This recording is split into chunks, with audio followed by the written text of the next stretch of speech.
Essa é a Rocinha. Com mais de 72 mil habitantes, a Rocinha é a maior favela do Brasil em termos de população. Ela fica colada com o Leblon, o bairro mais caro da capital carioca e o terceiro mais caro do Brasil. Se fosse uma cidade, a comunidade da Rocinha seria a mais populosa que 59 das 92 cidades do Rio de Janeiro, tendo mais habitantes do que 91% de todos os municípios do país. A Rocinha, Rio das Pedras, Jacarezinho e agrupamentos como o Complexo da Penha, recente alvo de operações da polícia, juntam-se a mais de 1.700 favelas no Rio de Janeiro, totalizando mais de 2 milhões de habitantes. Ou seja, quase uma em cada 4 pessoas no Rio mora em favelas. Mas afinal, por que existem tantas favelas no Rio de Janeiro? Nesse vídeo iremos te mostrar como surgem as favelas, porque o Rio de Janeiro se tornou cercado por comunidades nos morros e como o crime organizado tomou conta dessas regiões.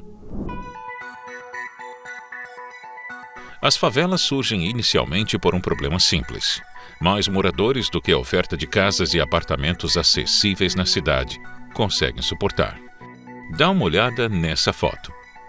Essa foto, que ficou famosa em livros de geografia por todo o Brasil, mostra de um lado um edifício de luxo no bairro do Morumbi e do outro a comunidade de Paraisópolis, a maior favela de São Paulo. Paraisópolis começou a ser habitada na década de 1950 por trabalhadores da construção civil que trabalhavam em grandes projetos como o Estádio do Morumbi e o Hospital Albert Einstein. Esses novos trabalhadores não tinham renda o suficiente para alugar, quanto menos comprar um apartamento no Morumbi. Então, para conseguirem trabalhar e ficarem próximos de seus empregos, a solução que encontraram foi construir ao lado, em Paraisópolis. E eram basicamente agricultores. Plantavam cana, você tinha chá, você tinha uma série de pessoas produzindo coisas aqui. E à medida em que houve essa grande ocupação e esse boom imobiliário na região, as pessoas vieram trabalhar nessas obras, fazendo uma ocupação desordenada numa área 100% particular. Sem a coordenação do governo da cidade, essa ocupação foi feita de forma desordenada, criando os puxadinhos, becos e vielas característicos de quase toda a favela no Brasil. No Rio de Janeiro, a razão para o crescimento das favelas foi a mesma: muitos habitantes, poucas habitações. O êxodo rural e a industrialização que aconteciam entre os anos 30 e 60 alimentaram a criação de favelas.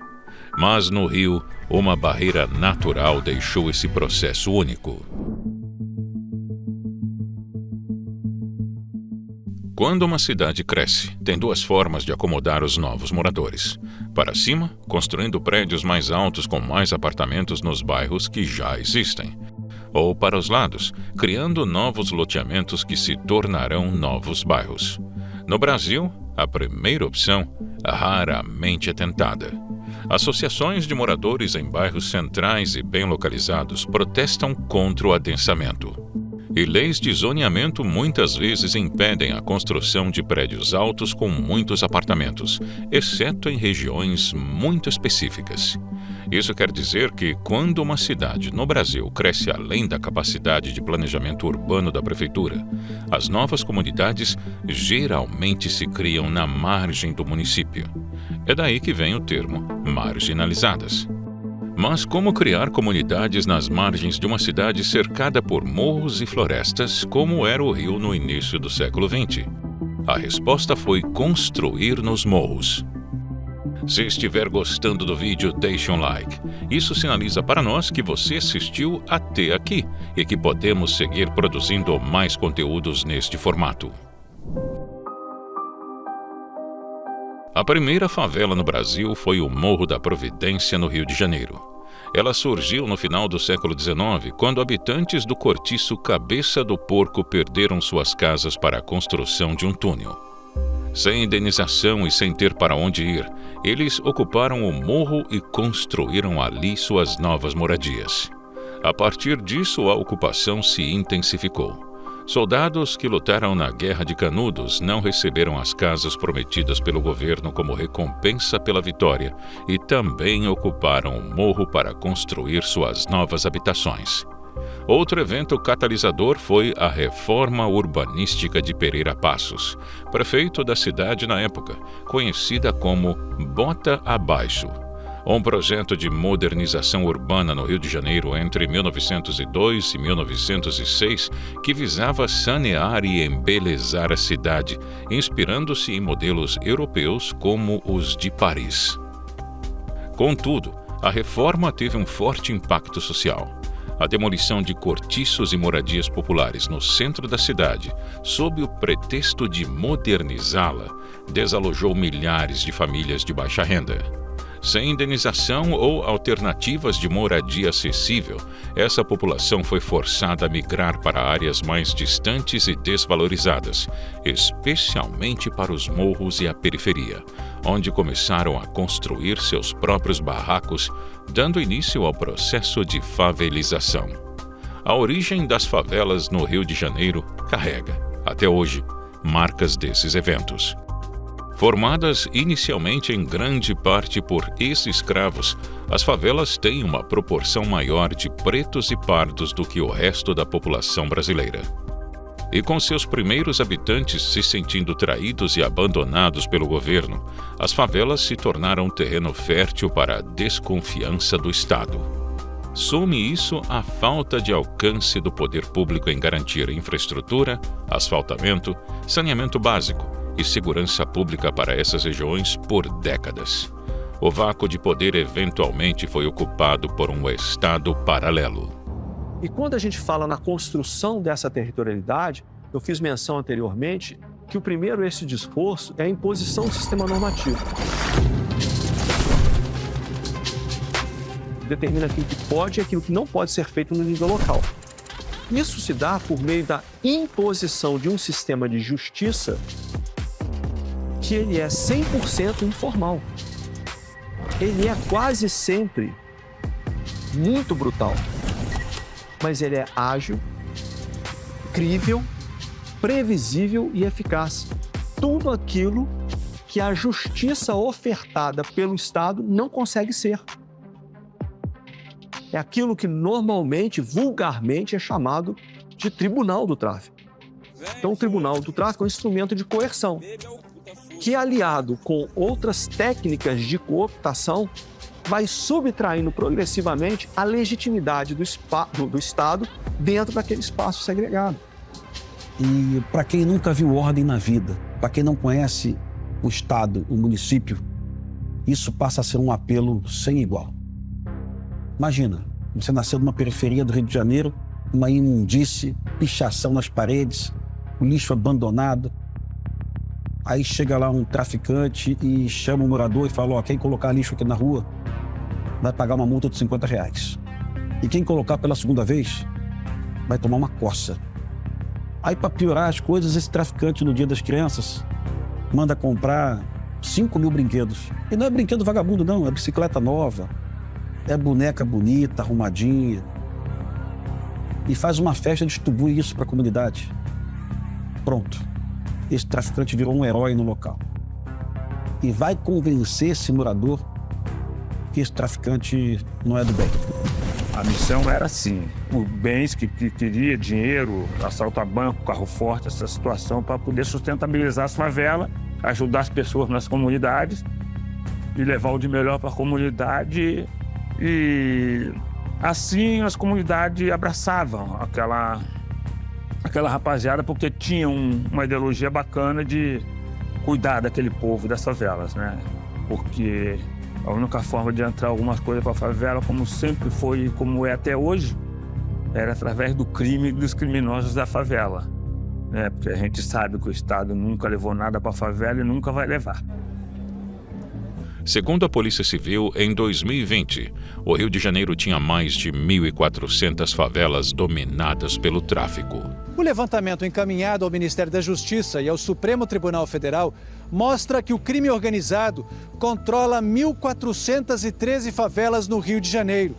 O tráfico domina 81% desses territórios e a milícia, 19%. No entanto, após a restrição de operações nas favelas decretada pelo STF na pandemia e mantida até recentemente, a Polícia Civil do Rio alertou que o domínio do tráfico se expandiu para 1.700 comunidades.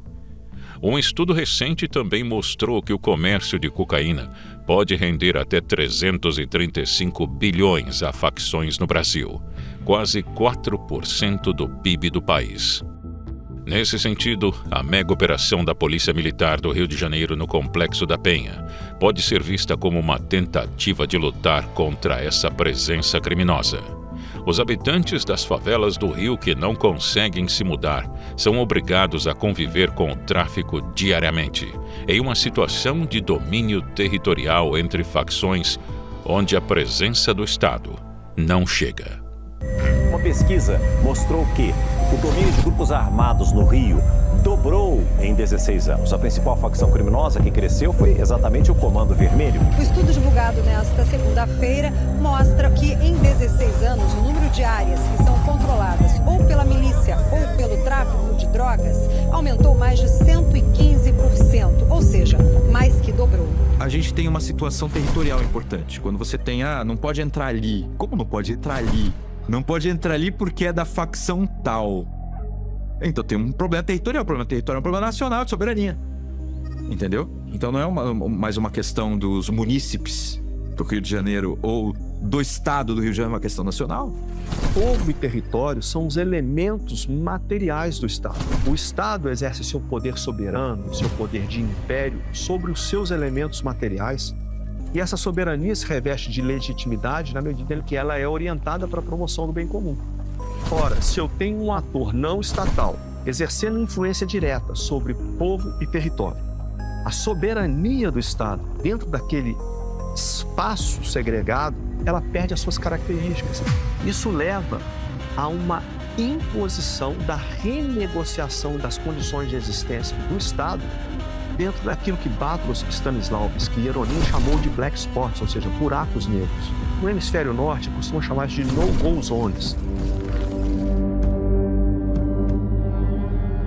Já é uma realidade, a gente tem as no-go zones, áreas onde de fato o Estado não atua.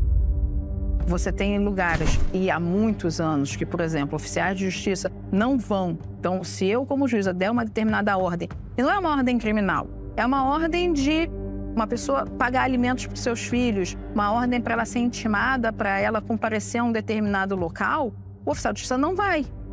Ele não pode ir. Ele não pode ir sozinho, não pode ir acompanhado de policiais, ele não pode ir. Então você tem estados onde o Estado não existe, a justiça não existe, mas ele também não vão médicos. Médicos de família não sobem a lugares para atender seus pacientes. Você também não tem escolas, você não consegue entrar para saber se aquela criança foi ou não foi à escola, por que ela está faltando. Você não tem assistência social nesse lugar. Então, o Estado não existe. Hoje, a criminalidade é o Estado em vários locais do Rio de Janeiro. Foi com o objetivo de entender mais sobre como as facções atuam no Rio, quais são suas origens e seu alcance, que a BP produziu o documentário Rio de Janeiro, Paraíso em Chamas. O filme é exclusivo do streaming da Brasil Paralelo, mas liberamos uma condição especial para você que assistiu o vídeo até aqui. Escaneando o QR Code ao lado, você garante até 70% de desconto em nossos planos para poder assistir gratuitamente a este documentário, além de mais de 100 outras produções originais em nossa plataforma. Fomos até o Rio de Janeiro e entrevistamos especialistas em segurança pública, políticos e policiais de forças especiais. São entrevistas que contam com exclusividade os bastidores do crime e da violência que transformaram o Rio em um campo de guerra. Basta apontar o seu celular para o QR Code na tela ou clicar no link da descrição para garantir seu desconto. Infelizmente, o Rio, que era famoso mundialmente pela sua beleza natural, ele hoje também é famoso mundialmente pela insegurança.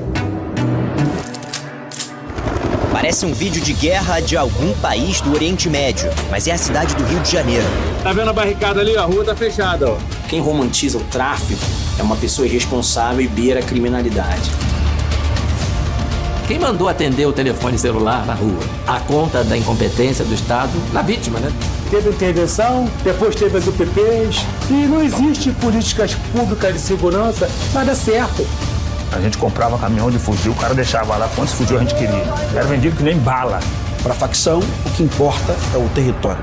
Vender maconha e cocaína, besteira.